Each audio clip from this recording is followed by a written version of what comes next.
What's going on, guys, and welcome to another episode of Start Late, Stay Light over here on our brand new channel, answering all those questions that you guys bring to us with regards to health, fitness, nutrition, and business. Tonight we're going to dive into another one that is a very popular question I get all the time. Sure, you probably read plenty of articles or seen other videos about it, but it's the diet versus exercise relationship and which one's more important for reaching your weight goals, be that weight loss or weight gain.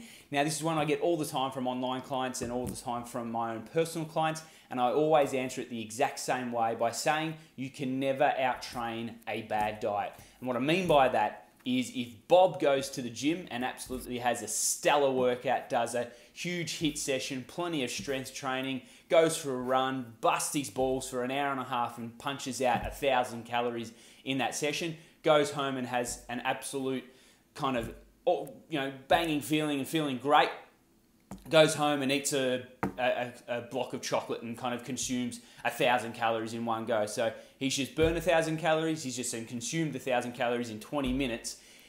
And so he's basically negated the fact of what he's just done in that workout. And so in answer to the question, just on the front of it, diet or exercise, which is going to get you to your goal faster, make sure diet's on point, because if your calories on point, you're definitely going to have far better results than if you're looking at kind of using exercise as your tool, but then going home and not worrying about your diet. So you really got to make sure that that diet is dialed in. Make sure you're in a calorie deficit. Start working out what your calories should be, where your macro proportion should be. Looking at that 1 gram to 1.2 grams per pound of body weight for your protein intake. Looking at calorie numbers and kind of working out what your TDEE is, or your total daily energy expenditure, and then dropping that by about 500 calories to be in that slight deficit, and just being persistent with that day in, day out, and giving it ample enough time to actually start working. I think far too many people quit on that far too early and go, 4 or 5 weeks in, they see some results initially, the results start to slow down and they just give up from there because they go, oh, well, it's just not working for me. Got to just give it time. It'll just day after day after day, call it the toothbrush effect. You brush your teeth every single day, brushing that teeth each night. You wouldn't sit there the next day and go, well, my teeth look so much brighter. But you do it day after day after day after day after day.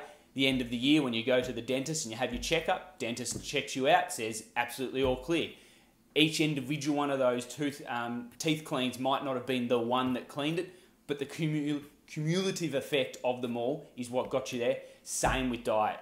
Make sure you hit it day in, day out. That one good meal today isn't going to get you to your goal. Just like one bad meal isn't going to get you to the goal. Again, people tend to fall off the wagon far too quickly. They have one bad meal and just go, well, that's my whole diet gone. No, you're only ever one meal away from getting back onto your journey. So you have a bad day, put it in the past, move on. Next meal, hit it day after day after day after day. So getting those, as I said, calories dialed in, making sure protein consumption is adequate, and really pushing forward. And using exercise as a tool, it is certainly important in the equation, but when we're looking at it, if you're going to put time and effort into one of them, which one's going to give you the best bang for your buck? Definitely head into getting your diet spot on, and then worry about exercise coming up second. So hope that answers the question on relation to diet versus exercise. Thanks again for joining us. Now on the screen, you should be able to see them coming up. I've only found out that you can do this on YouTube, is that if you click up here, and it works on both desktop and mobile phone, so clicking up to the right hand, I think it's right hand side, you can click to subscribe to our channel. Down below there's other suggested videos. So I thank you for watching us as always, and as long as you keep answering those questions, I'll keep answering them, and I'll see you next time. Thanks, guys.